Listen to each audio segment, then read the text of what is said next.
He was a shepherd turned delivery boy, taking supplies to the front lines. He'd only been there for a moment, but he could feel it. From the look on his brothers' faces to the anxious pace of a king who couldn't even make eye contact with his own men. Then he finds out why. In the distance, he hears the sound of a beating shield and a coarse voice raging in the valley below.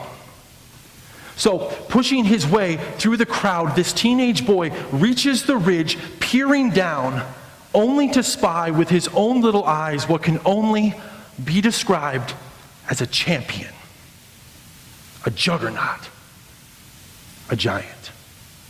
Violence flowing from his lips as he screams infidelities and insults with clenched fists, saying, "I defy the armies of Israel this day.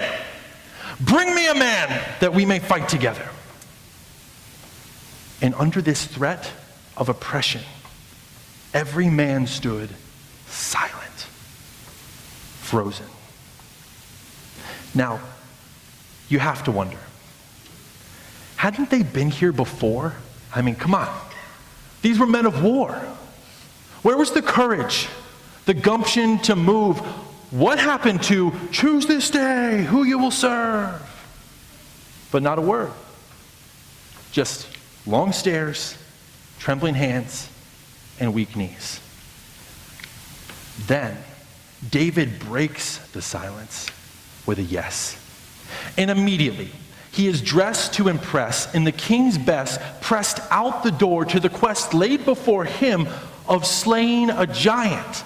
And he feels it, the weight of a nation, clamoring with great expectations that he would step into a moment, a movement by God. But he knows that there's something wrong. He can hear it. It's in his ears as he walks. He can hear it, so he stops. It's the clang of the king's armor. See, there's one thing that David knows. You can't fight your battle in someone else's clothes. But we do, don't we? See, we're convinced that we're the wrong person for our own convictions. The only prescription has to be someone with a different description, so we copy and paste. Waste years collecting traits, all in an effort to make us feel safe. And it's always the same. Cover up vulnerabilities. Overcompensate with false humility. Market selected snapshots that create an image that we think is worthy. And with each step in the progression, we are putting on clothes that may look impressive, but they are actually compromising destiny. See, for David, it's different.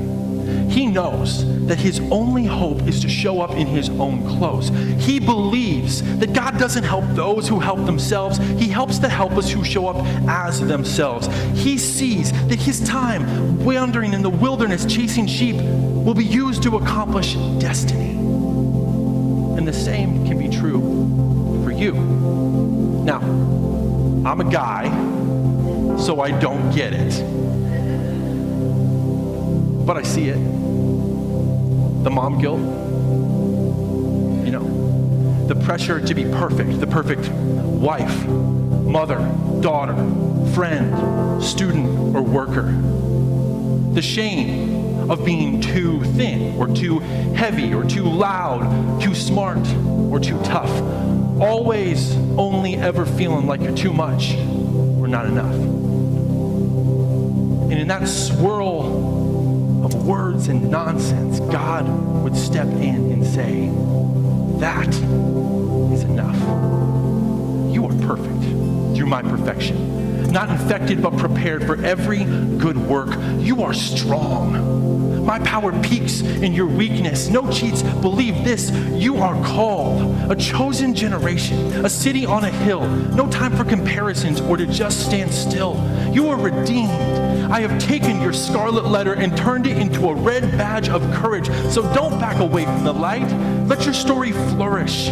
You are equipped with power, love, and self-control. So don't pull punches. Punch fear in the face and embrace the place you play in my plan. Instead of focusing on what not to wear, stare down the image you have created till it blinks and begin to think of yourself as beautifully flawed and unfinished, because it is my business to finish what I started. And if all that is true, why not live life poised, ready to move, prove the voice is wrong, show up to life singing, "This is my fight song." Trade Saul's sword and shield for a sling and a pocket full of rocks.